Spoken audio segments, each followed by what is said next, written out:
Every Hall of Fame needs to have a first induction. And when it comes to badass action, there is one being who rises above the rest of us mortals. The action god himself, Arnold Schwarzenegger. I mean, this guy won Mr. Olympia 7 times, moved to Hollywood to become one of the highest paid actors, then conquered the entire state to become their leader. Before he was out of office, he was in front of the camera again and now continues to dominate action movies. So of all the Schwarzenegger movies, why Predator? Easy. This movie has everything. Action.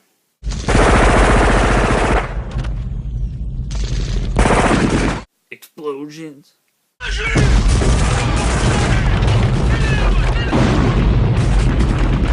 Muscles.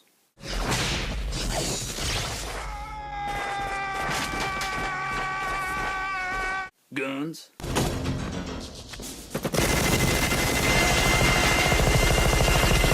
Politics. What do we gotta do? Simple setup. 1-day operation. We pick up their trail at the chopper, run them down, grab those hostages, and bounce back across the border before anybody knows we were there. Betrayal. You sales out! It's all bullshit. All of it. Romance. You son of a bitch. Bromance.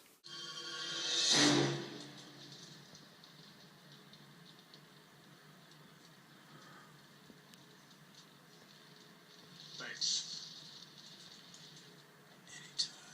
And jokes. The other day, I was going down to my girlfriend. I said to her, "Jeez, you got a big pussy. Jeez, you got a big pussy." She said, "Why did you say that twice?"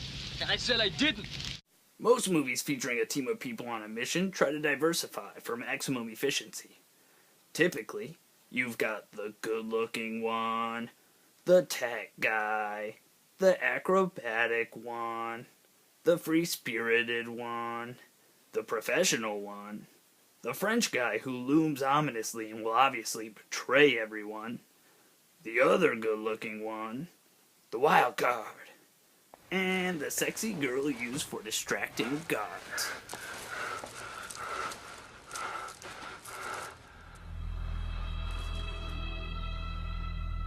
It's on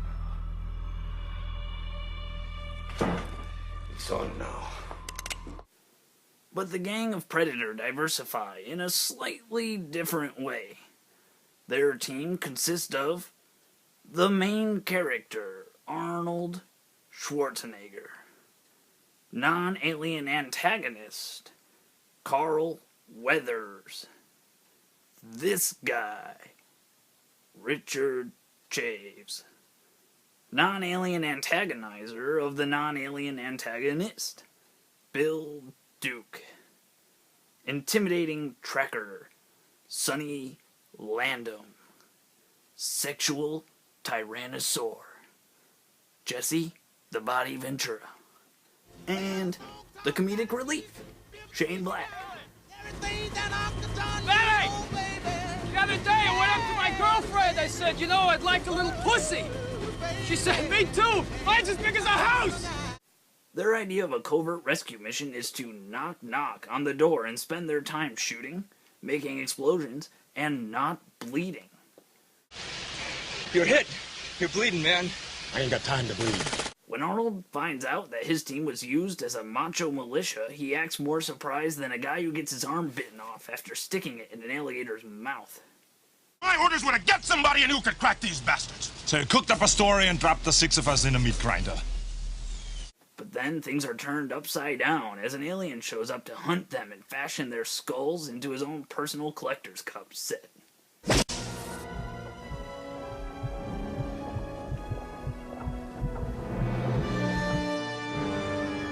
Using their muscles, they flex all their bullets at the space monster, only to find that it has super strength, a cloaking device, Wolverine wrist blades, and a shoulder-mounted laser light show.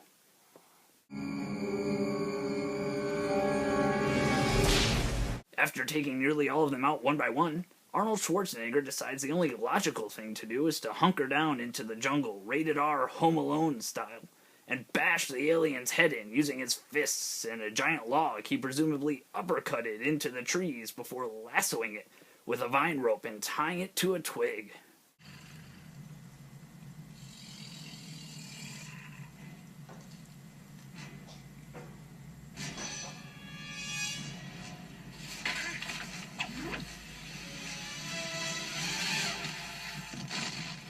Let's get one thing straight. This predator didn't show up to make friends.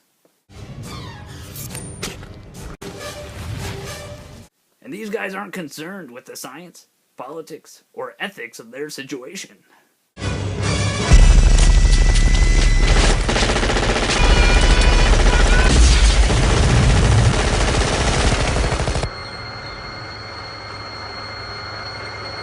Some beady-eyed, snake-mouthed, dreadlocked, ugly mofo wants to come to Earth and have a pissing contest? Well, mankind has been waiting, hoping, begging, praying for this day to come.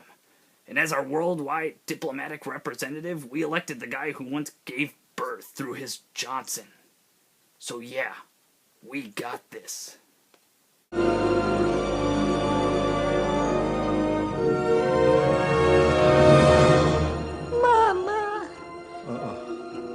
Like dogs, action movies are man's best friend.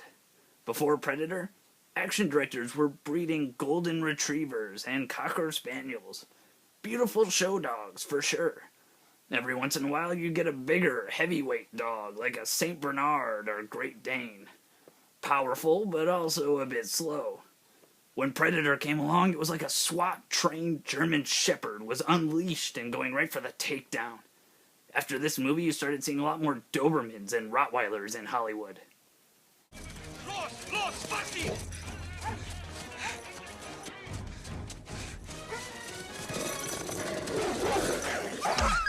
Stay.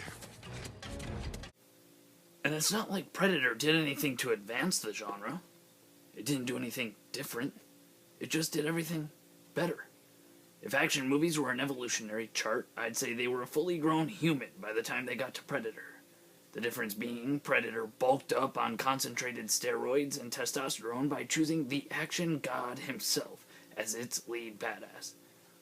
And on that note, I'll close out by using a phrase I don't like saying. Of all time. Since I can't definitively be sure, seeing as I haven't seen every movie in the past or the future. But I can 100% say, this line is my favorite action movie line of all time. Its blood was on the leaves. If it bleeds, we can kill it. Now that's badass.